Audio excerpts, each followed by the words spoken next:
Est-ce que tu peux en parler du regard que l'on porte par rapport à la physique quantique? Le regard à la loi de la manifestation, la loi de l'observateur. Voilà, est-ce que ça a un lien avec l'attraction et la manifestation aussi? Ben, en fait, la loi de l'observateur qu'on a décrit tout à l'heure, donc en physique quantique, elle nous dit que finalement l'électron va changer de comportement si il est vu. Donc ça veut dire que un observateur, donc une conscience, c'est ça qui est intéressant, parce que l'observateur c'est quoi? C'est une conscience.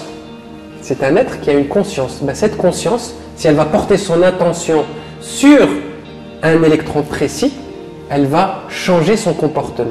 Donc elle va influencer la façon dont l'électron se comporte lui-même. On peut déduire de cela que le regard, la conscience, l'attention, l'intention, va quelque part rendre malléable autour de soi l'énergie, les électrons qui se baladent.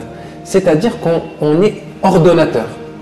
C'est grâce à notre conscience, ou à travers notre conscience et notre regard, on va ordonner la matière autour de nous. C'est un peu ça la loi de l'observateur, si on la pousse. Et au niveau spirituel, comme on a dit tout à l'heure, les miracles par exemple, les prophètes qui ont réalisé des miracles, ce sont des êtres qui ont complètement intégré cela. Et qui avaient conscience, et qui vivaient à l'intérieur d'eux-mêmes ces mouvements énergétiques et ces lois énergétiques. Donc, ils pouvaient réaliser des miracles qui vont au-delà de ce que nous, on pense possible. Parce que tout est possible. Il n'y a pas d'impossible.